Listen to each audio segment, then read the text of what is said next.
सभी नदियों में गंगा श्रेष्ठ है, हम सभी पूजा मूर्तियों में पार्थेश्वर महादेव श्रेष्ठ है। पूरी लिंगावली है, पूरा लिंग स्तोत्र है, बहुत सारे तीर्थों का नाम, बहुत सारे आचार्यों का नाम, लेकिन सबसे कोई महान, सबसे कोई श्रेष्ठ है तो पार्थेश्वर महादेव है। मिट्टी में से शिवलिंग हाथ से बनाना पड़ता है ना, वहां ग्लोव्स नहीं पहन सकते। पवित्र स्थान से मिट्टी लाकर उसको एकदम जल से विभूषित करके, गंगा जल मिश्रित करके सुंदर एक शिवलिंग बनाए, नीचे सुंदर पीठ बनाओ। जितने शिवलिंग इतने पीठ, सभी कामना, सभी का मनोकामना पूर्ण करने वाली परंपरा जो है पार्थेश्वर महादेव के हैं। जितने शिवलिंग इतनी पीठ न बना सको तो एक शिवलिंग एक पीठ बनाओ, छोटे छोटे शिवलिंग बनाकर आसपास में रख दीजिए, उसको मणिलिंग कहते हैं। एक शिवलिंग से लेकर 10 करोड़ तक शिवलिंगों की महिमा बताए शिव महापट ग्रंथ में। पार्थेश्वर महादेव पूजा की महिमा, पार्थेश्वर पूजा एक यंत्र पूजा भी है, उनकी भी एक अलग से महिमा है। लेकिन शिव महापट ग्रंथ में कहा जो कोई मनुष्य नित्य पार्थेश्वर महादेव का पूजन करते हैं, अपमृत्युहरम काल मृत्युहरम श्रापि विनाशनम सद्य, किसी का श्राप हुआ है तो पार्थेश्वर महादेव की पूजा करें तो श्राप में से आपको मुक्ति मिलेगी। हमने बहुत बार कहा है कि दक्ष महाराज ने अत्रि पुत्र चंद्र को श्राप दिया था, तो ब्रह्मा जी ने चंद्र को कहा प्रभास तीर्थ में जाकर आप पार्थेश्वर महादेव का पूजन करें। और अत्रि पुत्र माता अनसुया का पुत्र चंद्र प्रभास तीर्थ में जाकर सागर के तट पर बैठकर पार्थेश्वर महादेव की पूजा करने लगे और भगवान महादेव उनको मिले। और जो दक्ष महाराज ने श्राप दिया था, श्राप में से मुक्ति मिली, क्षय रोग में से मुक्त हुआ, क्षय रोग छूट गया और हम सबको एक ज्योतिर्लिंग मिला जिनको हम सोमेश्वर, चंद्रेश्वर, सोमनाथ महादेव कहते हैं। ये पार्थेश्वर महादेव का उद्गम स्थान है। कलत्र योग्य पत्नी मिलेगी जो कि पार्थेश्वर महादेव की पूजा करे, पुत्र मिलेगा, पौत्र मिलेगा, धन मिलेगा, धान्य मिलेगा, मान मिलेगा, सम्मान मिलेगा। इसीलिए रोज पार्थेश्वर महादेव का पूजन, अवसर मिले तो बिलवृक्ष के नीचे बैठकर पार्थेश्वर महादेव का पूजन करें। मुझे कहने में बहुत खुशी हो रही है, हमारी परम शिव भक्त अनिला बहन रोज बिलवृक्ष के नीचे बैठकर भगवान का पूजन करते हैं। बहुत बड़ा पुण्य है। शिव महापट ग्रंथ में बहुत बड़ी बात की है। रुद्र संहिता का प्रारंभ में सभी महिमा है। बिलवृक्ष के नीचे बैठकर भगवान शिव का पूजन कर, बिलवृक्ष के नीचे बैठकर पंचाक्षर मंत्र का जाप करें, तुलसी के पास बैठकर पंचाक्षर मंत्र का जाप करें, तुलसी से पास बैठकर पार्थेश्वर महादेव का पूजन करें। बिलवृक्ष बहुत महिमा, बिलवृक्ष अनंत महिमा बिलवृक्ष की है, जिनकी महिमा कोई गा ही नहीं सकता। सिर्फ महादेव के चढ़ाने की महिमा नहीं, अनंत महिमा है। जरूर हम गाते त्रिदलम त्रिगुणाकारम त्रिनेत्रम चत्र्याउदम चतुर्म पाप संहारम एक बिल्वपत्र शिवार्पणम, हम गाते ही रहते हैं। पूरा बिल्वाष्टक है ना, बिल्वाष्टक की कितनी महिमा है। एक बिल्वपत्र महादेव को अर्पण करने से क्या फल मिलता है। पूरा बिल्वाष्टक, इनमें बहुत सारे शिव भक्तों को बिल्वाष्टक कंठस्थ रहता है। इनमें से ज्यादा एक स्तोत्र कंठस्थ रखते हैं जो पहला है त्रिदलम त्रिदलम त्रिगुणाकारम त्रिनेत्रम चत्रयायुधम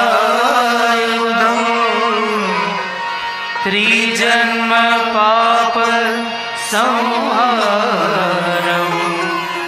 एक बिल्व शिवार्पणम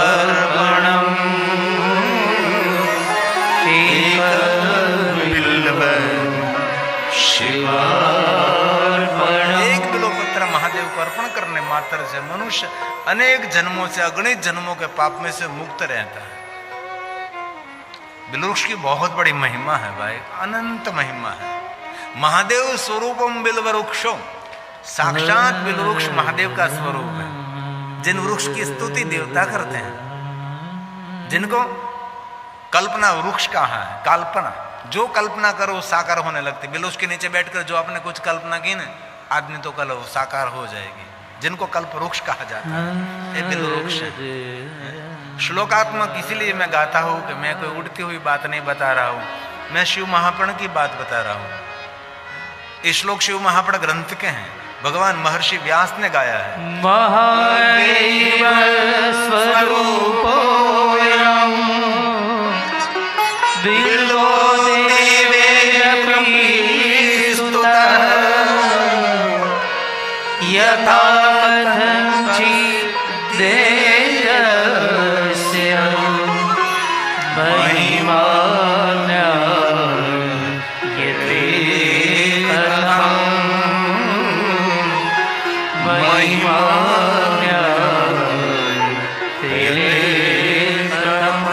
जिनकी महिमा देवता भी नहीं गा सकते हैं, ये बिलवृक्ष की महिमा है। इसलिए कभी अवसर मिले तो बिलवृक्ष लगाना चाहिए, बिलवृक्ष की सेवा करनी चाहिए, बिलवृक्ष की परिक्रमा करनी चाहिए, बिलवृक्ष को जल पिलाना चाहिए। सभी विश्व के तीर्थ बिलवृक्ष के नीचे रहते हैं। पूर्ण तीर्थानि यावन्ति लोकेषु, जितने तीर्थ है सभी तीर्थ कहाँ रहते हैं? बिलवृक्ष के नीचे रहते हैं। क्या महिमा है! जिनके आंगन में बिलवृक्ष है उनके आंगन में सभी तीर्थ निवास करते हैं। ये श्लोक शिव महापुराण अंतर्गत है। पुण्य तीर्थानि, बहुत सारे तीर्थ क्या देते हैं? कोई आपको पूछे तीर्थ में क्यों जाते हैं तो आपको क्या जवाब देते हैं? तीर्थ पुण्य देता है। पुण्य तीर्थानि, पुण्य देने वाला तीर्थ। जितने जितने पुण्य देने वाला तीर्थ है सभी तीर्थ बिलवृक्ष के नीचे निवास करता है। ये शिव महापुराण ग्रंथ गा रहा है। पुण्य तीर्थानि यावन्ति लोकेषु प्रथितान्यपि तानि सर्वाणि तीर्थानि बिल्वमूले वसन्ति बिल्वमूले वसन्ति।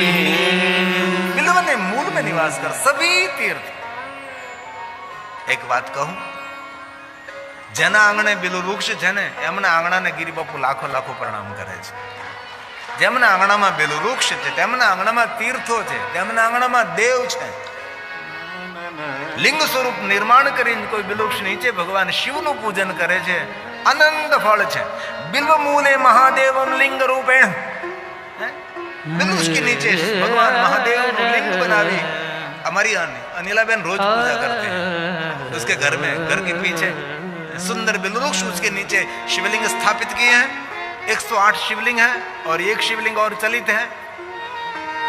बिलवृक्ष के नीचे बैठकर लिंग स्वरूप का ये पूजन करें, शिव महापुराण ग्रंथ की आज्ञा है। ये कोई काल्पना चित्र नहीं है, काल्पनिक कोई बात नहीं है। हमारे सुख के लिए, हमारे हित के लिए, हमारे कल्याण के लिए कभी कभी तो करो। आत्मा कल्याण के लिए कुछ करना चाहिए, आपके जीवन के लिए कुछ करना चाहिए। बहुत दया आती है, बहुत लोग कुछ भी नहीं करते और विधि विधान का, पूजा अर्चन का विरोध करना वो तो बहुत बड़ी हम गलती करते हैं। बिल्व मूले महादेवम, बिल्व मूले महादेवम लिंग रूपेण व्ययम् यः पूज्यते पुण्यात्मा। कौन पूजा कर सकता है? जो पुण्य आत्मा है वही पूजा कर सकता है। शिव प्राणुयात् ध्रुवम् सशिवम् प्राणुयात्। भगवान महादेव उसको मिलते हैं, इसलिए कभी बिलवृक्ष के नीचे बैठकर पार्थेश्वर महादेव की पूजा करें। कभी बिलवृक्ष के नीचे बैठकर आप पंचाक्षर मंत्र का जाप करें। बिलवृक्ष के नीचे क्यों भाई? क्योंकि बिलवृक्ष अधिक प्राण देता है, बिलवृक्ष अधिक ऑक्सीजन देता है। मैं बहुत दिल से एक बात कहना चाहता हूँ, कभी आप तनावग्रस्त हैं, कभी हताश, आप निराश हैं, उदासीन हैं, तो बिलवृक्ष के नीचे बैठकर पार्थेश्वर महादेव का पूजन करें। और तो पार्थेश्वर महादेव का पूजन न कर से तो बिलवृक्ष के नीचे बैठकर आपका जो इष्ट है, ऐसी हमारे कोई जड़ता नहीं कि महादेव का ही भजन करें। श्री कृष्णम शरणम मम, जो आपको ठीक लगे उस मंत्र का जाप करें। बिलवृक्ष में बहुत सारी ऊर्जा रहती है, साक्षात महादेव का स्वरूप है बिलवृक्ष। तनावग्रस्त जीवन में से मुक्त होने की ये बहुत सारी पद्धति, बिलवृक्ष के नीचे बैठकर पंचाक्षर मंत्र का जाप करें। बिल्व मूले जलेर यस्तु, जो मनुष्य बिलवृक्ष के नीचे बैठकर भगवान महादेव पर जल का अभिषेक करते हैं, मैं प्रशंसा नहीं करता, लेकिन उसके बाद सुनो, जो मैंने देखा इतने दिनों तक मैं नरेंद्र भाई के घर रहता हूँ, आज हमारा 7वां दिन उसके घर है। मैं देखता हूँ रोज भगवान शिव जी को जल अर्पण करते हैं। जलेर यस्तु मूर्धान, मस्तक पर, महादेव के मस्तक पर बिल्व मूले बिल्वमूले जलेरस्तु मूर्धान विशिष्यते। भगवान शिव जी को अभिषेक करते, जल का अभिषेक करते। ये अनिलाबेन रोज करती है। सुबह में जल्दी ब्रह्म मुहूर्त में उठकर महादेव का अभिषेक करते हैं। ज्यादा से ज्यादा समय महादेव की पूजा में। एक बात करो, व्यवहारिक सामाजिक सभी काम पूर्ण करने के लिए अपने लिए कुछ जिए। हंसते खेलते खाने पीने में घूमने फिरने में पूरा जीवन खत्म हो जाएगा। थोड़ा सा जीवन उपासना के लिए, उपहास के लिए नहीं, उपासना के लिए। इसलिए थोड़ी सी बात, एतस्य बिल्वमूलस्य, बहुत सुंदर बात की। जो कोई मनुष्य बिलोच का जो खामना केला थाल बाल वो पूरा जल से भर देता है, उसके पुत्र और मित्र के सुख में वृद्धि रहती है। ये देखकर भगवान शंकर जी बहुत संतुष्ट रहते हैं। कभी अवसर मिले तो बिलोच का जो मूल है वहां केरा खामना कुंडा थाल वाल जला कोलम महादेव दृष्टवा तुष्टो भवति अलम। कभी अवसर मिले तो बिल्व मूले थाल वाल जल से भर दीजिए, बहुत उसकी महिमा है। कभी अवसर मिले तो बिल्व उसकी पूजा करे, संतति वर्धते सुखम, उसके संतान के सुख में वृद्धि रहेगी। कभी कभी अवसर मिले तो जरूर ऐसा करे। और आंगन में जगह है तो बिल्व जरूर लगाए। नकारात्मक वहां कोई थॉट नहीं आएगा। बिल्व हमारा सर्व प्रकारों से कल्याण करता है। और कभी अवसर मिले तो बिल्व के नीचे दीपमाला प्रकट करे। बिल्व मूले दीपमाला, सतत्व ज्ञान संपन्नो बिल्वमूले दीपमालाय। अवसर मिले तो जरूर दीपमाला प्रज्वलित करे। बिल्व के नीचे आसपास में एक दीप नहीं, दीपमाला। जो कल्पना करोगे, कल्पना आज इन कल साकार होने वाली है। शिव महापुराण ग्रंथ में अलग अलग वृक्षों की बहुत महिमा है। इनमें बिल्व वृक्ष की बहुत महिमा, पीपल वृक्ष की महिमा, वट वृक्ष की महिमा है, और वृक्ष लगाने की बहुत महिमा है। बिल्व शिव महापुराण सिर्फ महादेव की पूजा करते रहो, जाप करते रहो, नहीं नहीं, बहुत सारी पर्यावरण की बातें शिव महापुराण ग्रंथ में कही है। पर्यावरण के जतन की बात कही है, जलाशय निर्माण करने की बात की, तालाब निर्माण करने की बात कही, वन उपवन निर्माण करने की बात कही। शिव महापुराण ग्रंथ में बहुत सारी बातें हैं। बिल्व मूले दीपमालाय, बिल्वमूले दीपमालाय कल्पयति सा। हमने कोरोना काल में आद्रा नक्षत्र माक्षर मास में 1000 दीपों की माला हमने मंच पर की थी। 1000 दीप एक साथ में हमने जलाया था। जो आद्रा नक्षत्र दीप पर्व कहते हैं ना, आद्रा नक्षत्र माक्षर मास होता है, उसको ज्योति पर्व कहा जाता है। घर घर में आंगन में ज्योति जलाते हैं, घर में अखंड दीप प्रज्वलित करते हैं। दीप हमारी ज्योति को जागरूक रखते हैं, ज्ञान की ज्योति, सूझ समझ की ज्योति जागरूक रहती है। इसलिए ज्योति की बहुत बड़ी महिमा है। सतत्व ज्ञान, सतत्व ज्ञान संपन्नो महेशांत गतो भवे। महेशांत गतो भवे। जिन्हें कभी अवसर मिले तो बिल्व मूले शिवरतम, कभी अवसर मिले तो बिल्व के नीचे बैठकर भोजन करें। और कभी अवसर मिले तो किसी को बिल्व के नीचे बैठकर भोजन कराए। और शिवरतम बोध्यस्तु, कोई महादेव का परम भक्त है, उसको बिल्व के नीचे बैठकर भोजन कराए। स दरिद्र न जाए, उसके कुल में कभी निर्धनता नहीं जाएगी, निर्धनता वहां पहुंचेगी नहीं। इसलिए कभी अवसर मिले तो आप भी बिल्व के नीचे बैठकर भोजन करिए। और कोई महादेव का भक्त है, उसको भी बिल्व के नीचे बैठकर भोजन कराइए।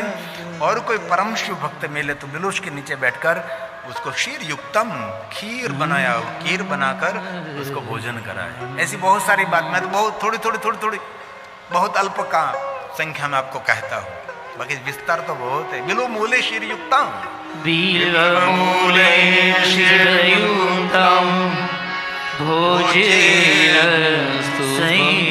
बिल्व वृक्ष के नीचे बैठकर भोजन करो और दूसरों को भोजन कराओ, और कोई परम शिव भक्त मिले तो यो दद्या शिव भक्ताय सदरीरो न जायते। उसके गुण में, उसके परिवार में कोई निर्धनता नहीं पहुंचेगी। सदरीरो न जायते। इसलिए वृक्ष लगाना चाहिए।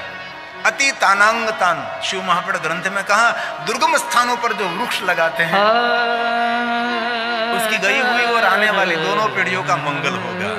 इसलिए वृक्ष लगाना चाहिए। है?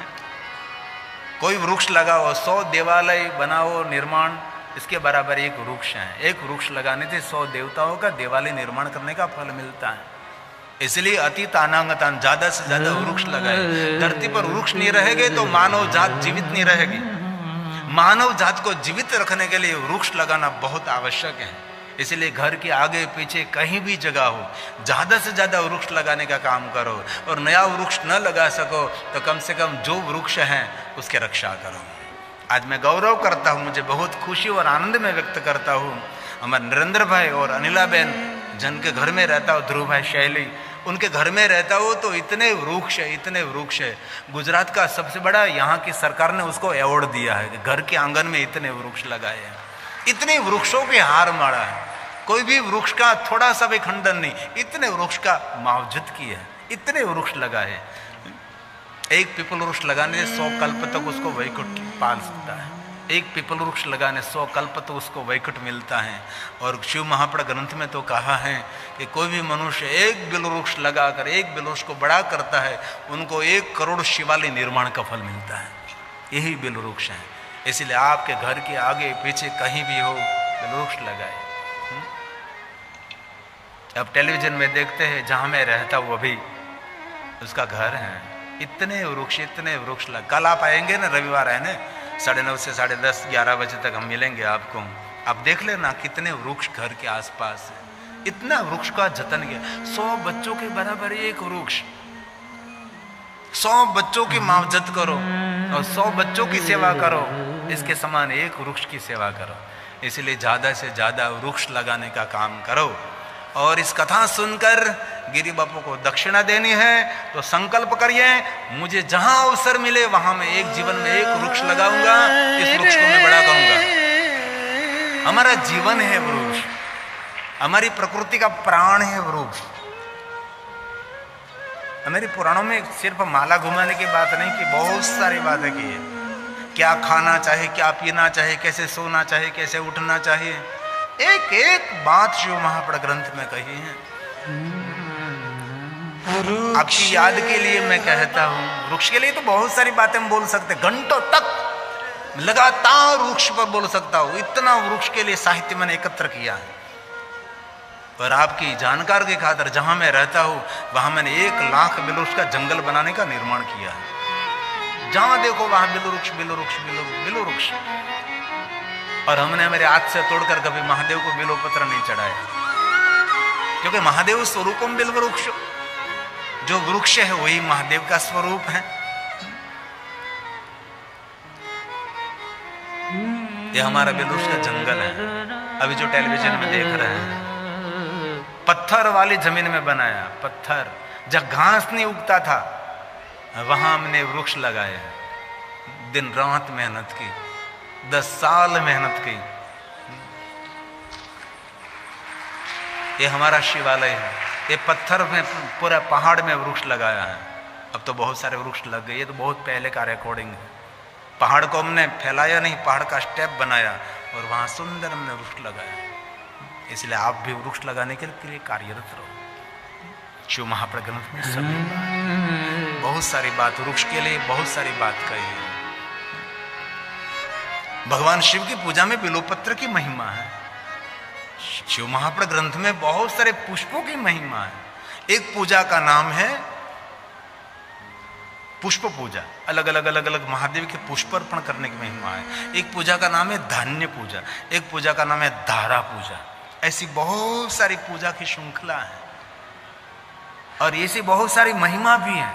कि ये पुष्प चढ़ाने से ये फल मिलेगा, ये पुष्प चढ़ाने से ये फल मिलेगा, ये पुष्प चढ़ाने से ये फल मिलेगा, ऐसी पूजा करने से ये फल मिलेगा, ये करने से ये फल मिलेगा, ऐसी बहुत सारी बातें शिव पुराण ग्रंथ में।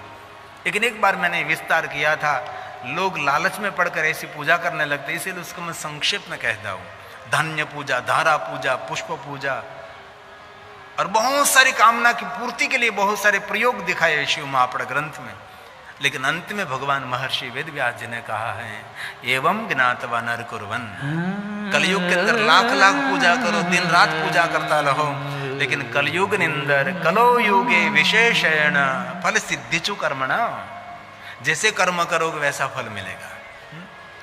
हमारे कर्म हम ठीक नहीं करेंगे तो कभी हमारा सुख नहीं होने वाला है। सुखी होने के लिए जीवन में कुछ न कुछ परिवर्तन करना पड़ेगा। ये तो सत्य है ना, कोई नई बात तो नहीं है। कलयुग के अंदर हमारे कर्मों का फल मिलता है। जीवन पर्यंत आप पूजा करते रहो, लेकिन जो आपका कर्म नहीं बदलेगा, हमारा जीवन परिवर्तन नहीं होगा तो कुछ नहीं होगा। ये भगवान व्यास जी ने गाया, सभी महात्मा दिखाते दिखाते अंत में कह दिया, एवं ज्ञात्वा नरः कुर्वन् यथोक्त फलभाग् भवेत्। कलयुग के अंदर कितने यज्ञ करो, कितनी पूजा करो, कितना अर्चन करो, कितना दर्शन करो, कितनी तीर्थ यात्रा करो, लेकिन कलयुग में किसी को कर्म अपना छोड़ता नहीं है। यथोक्त फल भाग भवेत् कलो युगे। कलो युगे विशेषेण फल सिद्धिस्तु कर्मणा फल सिद्धिस्तु कर्मणा। इसलिए जीवन में जो कुछ मिल रहा है हमारे कर्मों से मिल रहा है। रामचरितमानस में तुलसी ने यही कहा, कर्म प्रधान विश्व रचि राखा। जीवन में जो कुछ मिला सभी मेरे कर्मों का फल, ऐसे मेरे शास्त्र कहता है। मैं तो मध्यस्थी हूं, मैं तो एक शिक्षक और टीचर का काम करता हूं। जो कुछ कहता हूं ये सब पुराणों का है, तुलसी ने गाया। कर्म प्रधान विश्व रचि इसलिए जो कुछ कर रहे हैं उसका फल मिलने वाला ही है। जो शुभ कर रहे हैं तो उसका फल सुखद होगा, अशुभ कुछ कर रहा है तो उसका फल दुखद होगा। दुनिया का हमारे कर्मों से, हमारा जीवन हमारे कर्मों से चलता है। आज आप जहां पैर रखते हैं वहां आपको सफलता मिलती है। क्यों मिलती है? आपके कोई शुभ कर्म है। जहां आप हाथ रखते हैं वहां हाथ आपका खाली नहीं आता, कुछ लेकर ही आता है। क्यों? आपके कोई शुभ कर्म है, आपके सत्कर्म है। इसलिए पुराने सत्कर्म हमारे पूर्ण हो, इससे पहले नए सत्कर्म करने लगना चाहिए। निरंतर नए पुण्य कर्म करते रहे। ये तुलसी ने आदेश किया है। कर्म प्रधान विश्व रचि राखा। जो जस करै सो तस फल चाखा। जो जस करै सो तस फल चाखा। दुनिया में बहुत सारी वस्तु, आपका पुरुषार्थ, आपकी मेहनत, आपकी लगन रंग में रंग लाती है। सकल पदार्थ है जगमाई। जीवन में कोई वस्तु असंभव नहीं होनी चाहिए, असंभव शब्द ही नहीं होना चाहिए। आप बहुत कुछ कर सकते हैं, दुनिया में बहुत अग्रसर हो सकते हैं आप। ये पूरी दुनिया इतनी सुंदर है, हमारे जैसे लोगों ने बनाई है ना।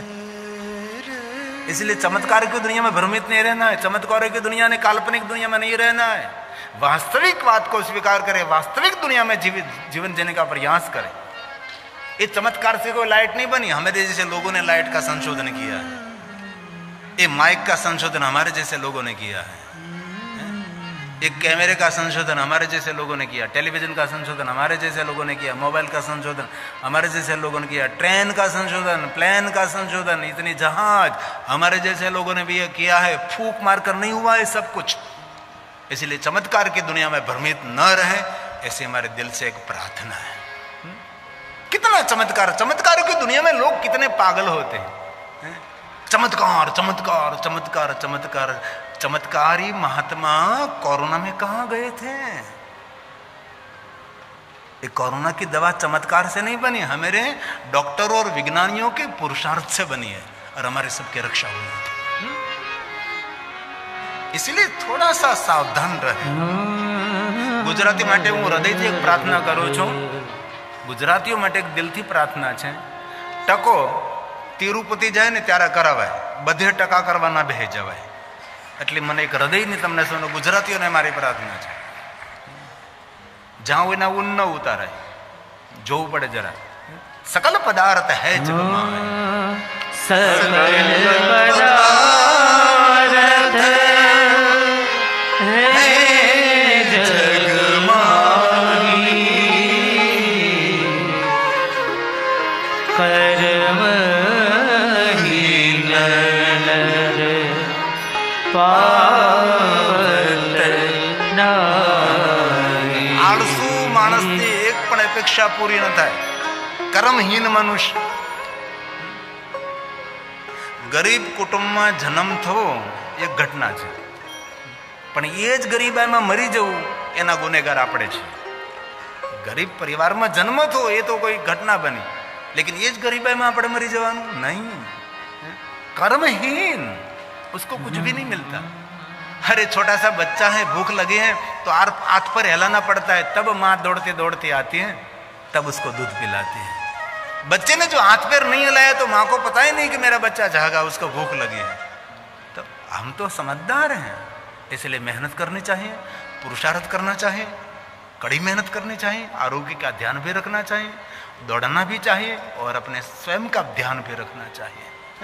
आलस तो भूतनु कारखानु, आलस को तो मृत्यु कही। आलसू व्यक्ति की एक भी अपेक्षा पूरी नहीं होती। इसलिए शिव महापुराण ग्रंथ में राजोपचार पूजा है। राजाशाही ठाट माट, सोना चांदी हीरे मोती, बहुत सारी पूजा की महिमा है। राजोपचार पूजा, श्वेतांबर पीतांबर लीलांबर, सोना चांदी हीरा मोती आभूषण, राजा महाराजा महादेव की पूजा करते हैं, उसको राजोपचार कहते हैं। एक पूजा का नाम है षोड़ोपचार पूजा, एक पूजा का नाम है पंचोपचार पूजा, एक पूजा का नाम है त्रिउपचार पूजा, एक पूजा का नाम है एकोपचार, भगवान महादेव को जल चढ़ा दिया, होगी शिव पूजा। और एक पूजा का नाम है वैराग्य पूजा, महादेव को भस्म का त्रिपुंड कर दिया, होगी वैराग्य पूजा।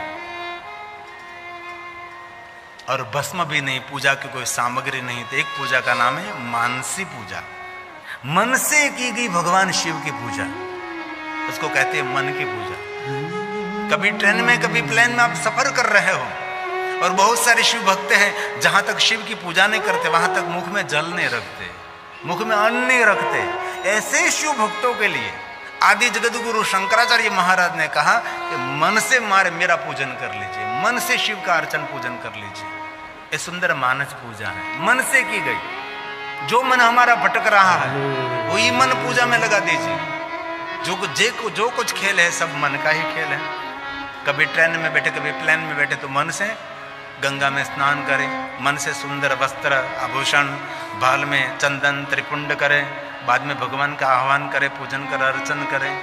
ये आदि जगत गुरु शंकराचार्य महाराज की सुंदर रचना है, जिनको मानस पूजा कहते हैं। मन से कल्पना करके रत्ने कल्पितमासनं हिमजले स्नानं च दिव्याम्बरं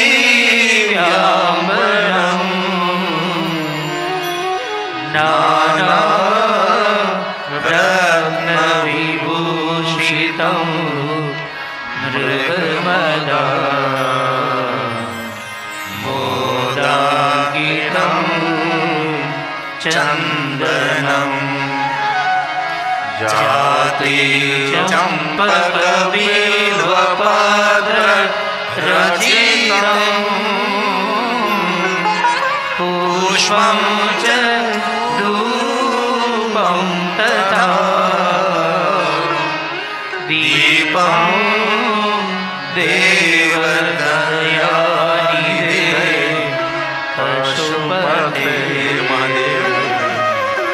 यत्कल्पितं क्रूर्यता यत्कल्पितं मन से कल्पना करके करके शिव का पूजन कर। कभी करे तो सही, भले आपने स्नान नहीं किया, बस आंख बंद करके लंबी श्वास लेकर मन से महादेव का पूजन करे। जितना याद आए, जितना हो सके इतना, मन ताजा तरोजा लगेगा आपको। मानस पूजा एक ध्यान का प्रतीक है, ध्यान का एक पार्ट है। और भगवान शिव जी को जलाभिषेक करते वो भी ध्यान है। और शिव की पूरी परंपरा ध्यान परंपरा है। ये तो हम लोग ध्यान नहीं कर सकते, इसीलिए सब पूजा, ये सब अर्चन, ये सब जलधारा, ये सब करना पड़ता है। मन से पूजा करे भगवान की। न जानामि योगम जपम नेव पूजा तो हम सदा सर्वदा शंभो तुभ्यम मंत्रहीनम क्रियाहीनम भक्तिहीनम सुरेश्वर। न जानो पूजा वंदन ना पूजा की रीत, सखीरी मैं तो प्रेम दीवानी, भाव भावा करम शिवम।